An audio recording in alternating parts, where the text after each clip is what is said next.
अस्सलामुअलैकुम क्लास 7। आज का जो आपका टॉपिक है वो चैप्टर नंबर 10 में से कन्वेक्शन है, जो कि पेज नंबर 131 पर मेंशन है। तो चलिए अब हम डिस्कस करते हैं कन्वेक्शन को। Liquid and gases are poor conductor of heat. हम पहले भी पढ़ के आए हैं कि लिक्विड और गैसेस क्या होते हैं, पुअर कंडक्टर होते हैं हीट के। But if they are free to circulate, अगर ये सर्कुलेट फ्री कर रहे होंगे, they can hair heat from one place to another very quickly. अगर ये फ्रीली मूव कर रहे होंगे, फ्रीली सर्कुलेट कर रहे होंगे, तो ये क्या करेंगे, अपनी जगह को जल्दी से क्विकली से तब्दील कर सकते हैं, एक जगह से दूसरी जगह जा सकते हैं। The process of heat transfer, इसकी डेफिनेशन है, the process of heat transfer from one part of a fluid to another part by the actual movement of particle of the fluid, liquid और गैस इज कॉल्ड कन्वेक्शन।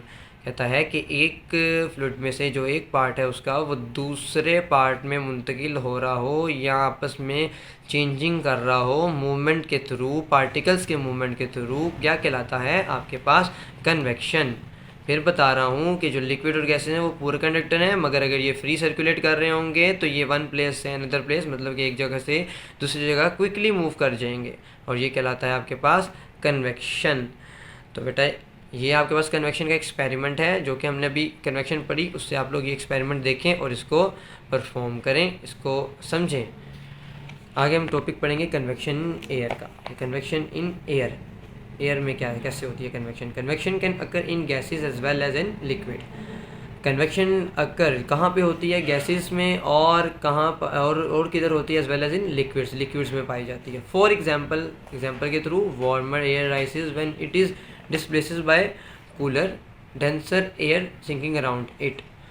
अब warmer air है, जो warmer air राइसेज होती है तो आपके पास जो cooler है वो डिस्प्लेस्ड हो जाती है, आपके पास डिस्प्लेस्ड एयर में चली जाती है वो आपके पास। जैसे कि when sunshine warmer air rises as it displaced by cooler air. जैसे कि आपके पास जो सूरज की रोशनी होती है, जो आपके पास उसकी किरणें होती हैं, वो जब आ रही होती हैं, जब वो बादलों से टकरा रही होती है, जब वो नीचे आ रही होती है, तो बादलों पे कौन सी हवा चल रही होती है, गर्म नहीं चल रही होती, वहाँ पे ठंडी ठंडी हवा चल रही होती है, कूलर एयर चल रही होती है। द रिजल्ट, जो इसका रिजल्ट होता है, is the formation of huge convection current in the earth atmosphere. उसका रिजल्ट क्या होता है, उसका नतीजा क्या होता है कि उसके अंदर बहुत सी ज़्यादा कन्वेक्शन होती है करंट की, और अर्थ एटमोसफेयर पे। ठीक है, ये था आपके पास कन्वेक्शन इन एयर।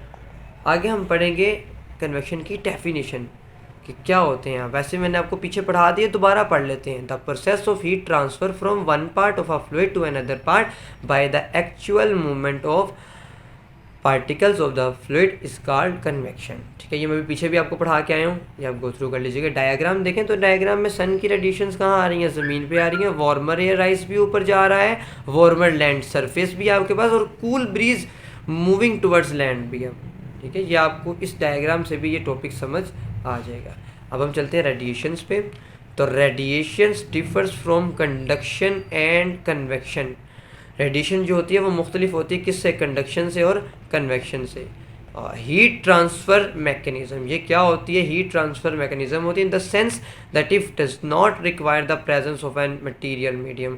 उसके लिए कोई मटेरियल हमें नहीं चाहिए कि हम उसके ऊपर कोई एक्सपेरिमेंट करें या हमें पता चले, ऐसा हमारे पास कोई मटेरियल नहीं होता है रेडिएशन में। और ये दोनों तरीक़ों से मुख्तलिफ, ये दोनों से मुख्तलिफ होती है, किन से, कंडक्शन और कन्वेक्शन से। कौन मुख्तलिफ होती है, रेडिएशन।